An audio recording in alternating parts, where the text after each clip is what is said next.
안녕하십니까? 2011학년도 7월 고3 전국연합학력평가 언어영역 듣기평가 안내방송입니다. 잠시 후 2011학년도 7월 고3 전국연합학력평가 1교시 언어영역 듣기평가 방송을 시작하겠습니다. 수험생 여러분은 편안한 마음으로 방송에 귀를 기울여 주시고 방송 담당 선생님께서는 스피커의 음량을 알맞게 조절해 주십시오. 수험생 여러분은 답안을 작성하기 전에 답안지 왼쪽 해당란에 성명과 수험 번호를 정확하게 기입하고 표기하였는지 확인하시기 바랍니다. 듣기평가 문제는 1번부터 5번까지입니다. 방송을 잘 듣고 문제지에 있는 5개의 답지 중에서 맞는 답 하나만 골라 답안지 해당란에 바르게 표기하십시오.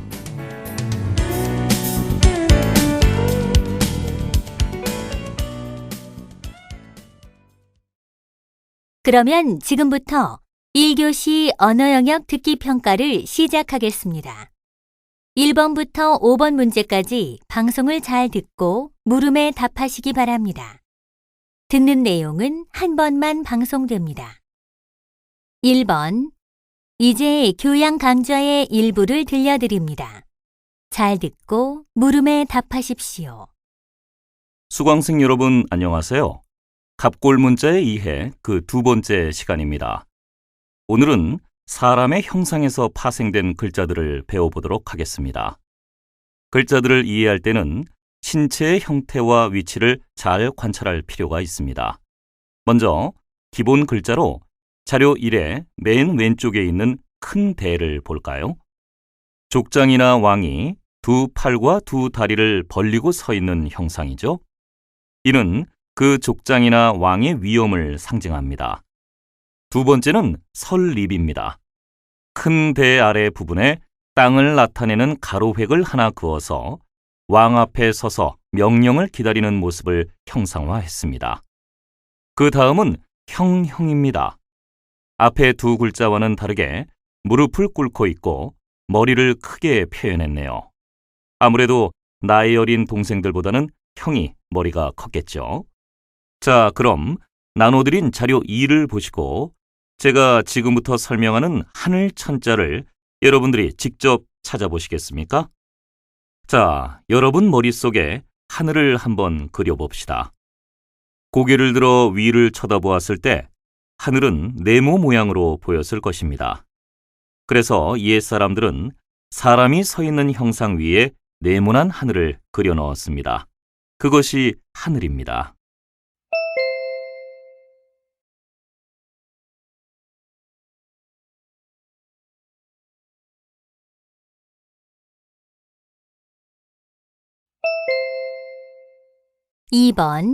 이번에는 수업의 한 장면을 들려드립니다. 잘 듣고 물음에 답하십시오.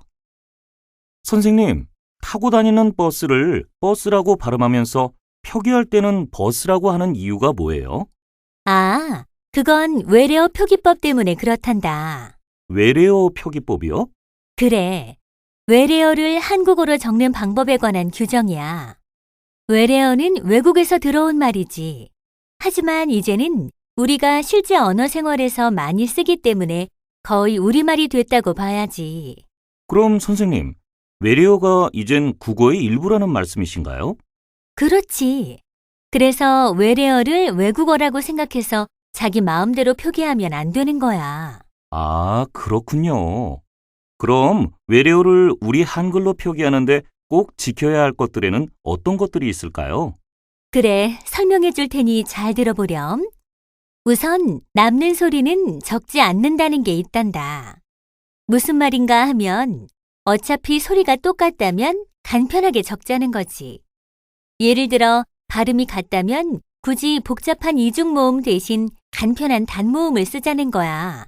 그럼 선생님, 마시는 주스의 경우에 지읒 아래에 이중모음 유가 아닌 단모음 우를 써야 하는군요. 그렇지. 둘째로 외래어를 표기할 때는 된소리를 쓰지 않는단다. 아까 내가 말한 버스의 경우가 그래.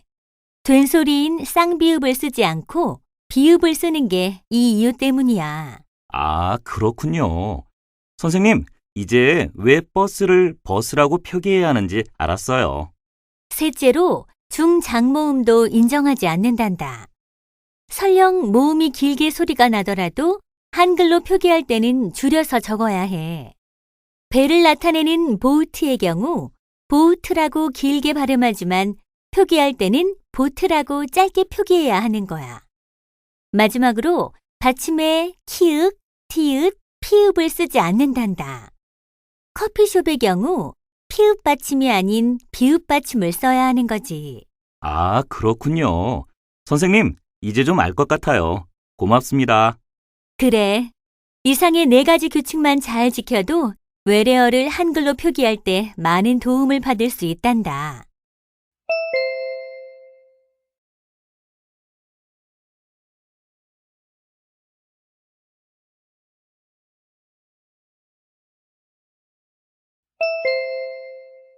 (3번) 이번에는 이야기 한 편을 들려드립니다. 잘 듣고 물음에 답하십시오. 지금으로부터 3년 전 대구 수성구의 한 쌀가게에 요술 쌀단지가 하나 있었습니다. 마음껏 퍼내도 바닥을 드러내지 않는 이상한 쌀단지였지요. 10년째 쌀 장사를 하던 이 가게 주인은 어느 날 신문기사를 통해 한 어린이가 굶어 죽었다는 사실을 알게 됐고 큰 충격을 받았어요. 마침 그 쌀집은 영세민 임대아파트 상가에 자리 잡았던 터라 기초생활수급자는 물론 장애인, 독거노인, 소년소녀 가장 등 형편이 어려운 사람들이 주로 살고 있었거든요. 혹시 자신이 사는 동네에도 그렇게 굶는 사람이 있을지도 모른다는 생각이 들었던 거죠. 그는 쌀을 가득 담은 단지를 가게 모퉁이에 내다 놨어요. 그리고 단지엔 이렇게 써놓았죠. 다들 어려우시죠? 이 쌀로 뜨거운 밥 지어 드시고 힘내세요. 절대 미안해하거나 부끄러워하지 마세요. 혹시라도 사람들 이목 때문에 쌀을 가져가고 싶어도 그러지 못할 수도 있겠다 싶어 그는 일부러 쌀단지를 가게 모퉁이에 내놓는 마음 씀씀이도 잊지 않았어요. 쌀단지를 내놓은 후 단지는 1사발, 2사발 비어갔죠. 그렇게 누군가 쌀을 퍼가면 쌀가게 주인은 행여 가져가는 사람의 마음이 무겁지 않도록 얼른 쌀단지를 다시 채워놓았습니다. 하지만 얼마 지나지 않아 주인은 더 이상 쌀을 채워넣지 않아도 됐어요. 쌀을 사러 온 손님들이 구입한 쌀의 일부를 단지에 붓고 갔기 때문이죠. 이 아름다운 이야기는 입소문을 탔고 대구에 있는 다른 곳에서도 이 같은 요술 쌀단지가 생겨나기 시작했습니다. 또 어려운 사람들이 많이 모여 사는 지역을 중심으로 쌀을 기증하는 사람들도 많이 생겨났다고 합니다.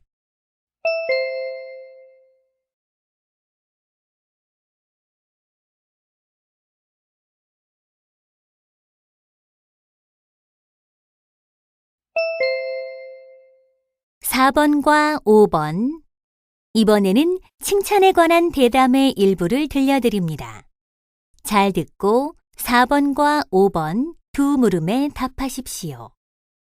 칭찬은 고래도 춤추게 한다라는 책의 열풍 이후에 칭찬에 대한 사회적 관심이 뜨겁습니다. 오늘은 칭찬의 방법에 대해 두 분 교수님과 함께 말씀 나눠보도록 하겠습니다. 두 분 교수님 안녕하세요. 네, 안녕하세요. 네, 두 분 교수님 반갑습니다. 그럼 김 교수님께서 먼저 말씀해 주실까요? 김 교수님께서 생각하시는 칭찬법은 무엇입니까? 네, 다 아시겠지만 칭찬이란 아이가 이루어낸 좋은 성과나 결과에 대해 높이 평가하는 것을 말합니다. 이러한 칭찬을 많이 받고 자란 아이는 스스로에 대한 자존감이 높아지고 그 결과 칭찬을 받지 못한 아이들에 비해 높은 성취도를 보입니다. 그래서 칭찬은 일의 효율을 높이는 아주 좋은 방법입니다. 네, 알겠습니다. 그렇다면 박 교수님께서는 어떻게 생각하십니까? 네, 물론 칭찬은 그 순간 일의 효율을 높이는 데 가장 쉬운 방법입니다. 즉, 즉각적인 효과를 보는데 아주 좋은 방법이라는 거죠. 하지만 결과에 치중한 칭찬은 부작용을 가져올 수 있습니다. 시험에서 100점을 받은 아이가 그 결과에 대해 어머니께 칭찬을 받았다고 가정해 봅시다. 그럼 이 아이는 다음에도 100점을 받아야 한다는 부담감과 의무감이 생길 것입니다. 그래서는 안 되겠지만 다음 시험에서 또 100점을 받기 위해 무리한 방법도 마다하지 않을 수 있습니다. 다시 말해, 과정을 무시하고 결과에 치중한 칭찬은 좋은 칭찬이 아니라는 겁니다. 김 교수님, 박 교수님의 의견에 대해서 어떻게 생각하십니까? 글쎄요. 이렇게 한번 생각해 볼까요? 그 100점을 받은 아이가 결과에 대해 어머니나 선생님으로부터 칭찬을 받게 된다면 학교 수업과 공부에 더 집중하게 될 겁니다. 그래서 결국은 더 능동적이고 자발적으로 노력하는 아이로 성장해 갈 수 있습니다. 결과를 칭찬하든 과정을 칭찬하든 별 차이가 없습니다. 그렇지만 결과 중심으로 아이들을 칭찬하는 것은 곧 아이들을 평가하는 것이 될 수도 있습니다. 즉, 칭찬이 아이들을 통제하는 수단이 될 수도 있다는 것이죠. 아이들을 사랑하는 것과 아이들을 평가하는 것은 다른 게 아닐까요? 네, 두 분은 칭찬의 방법에 대한 생각이 많이 다르시네요. 그렇다면 좀 더 우리 아이들에게 도움이 될 만한 구체적인 칭찬의 예에는 뭐가 있을까요? 의견을 정리하시면서 말씀해 주시죠. 우리는 아이들을 사랑으로 키워야 하고 또 사랑의 마음을 표현해야 합니다. 칭찬이야말로 가장 좋은 방법이죠. 특히 노력하여 얻은 결과에 대해 칭찬을 많이 해주는 것이 좋습니다. 드디어 해냈구나. 100점을 받다니 대단한 걸과 같은 칭찬의 말을 많이 해주세요. 아이들에 대한 사랑을 표현하고 싶으시다면 이렇게 칭찬해 주세요. 수학 점수가 향상된 아이에게 수학 과목의 성적이 많이 향상되었구나. 어떤 방법으로 공부했니? 와 같이 자신이 노력한 과정을 스스로 돌아보고 정리하여 표현할 수 있게 해주세요. 그럼 그 아이는 노력한 과정과 자신의 태도에 대해 자긍심을 느끼게 되고 그 결과 주도적으로 노력하는 아이로 성장할 겁니다. 두 분 교수님 말씀 잘 들었습니다. 칭찬의 방법에 대한 두 분의 의견이 다소 달랐지만 칭찬을 통해 아이들에게 사랑을 표현하는 것은 매우 중요한 것 같습니다. 그럼 이것으로 두 분과의 말씀을 마치도록 하겠습니다. 감사합니다.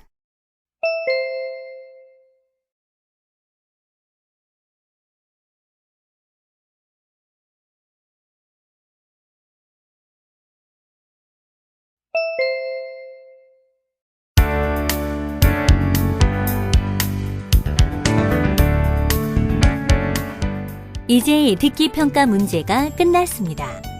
6번부터는 문제지의 지시에 따라 답을 하기 바랍니다.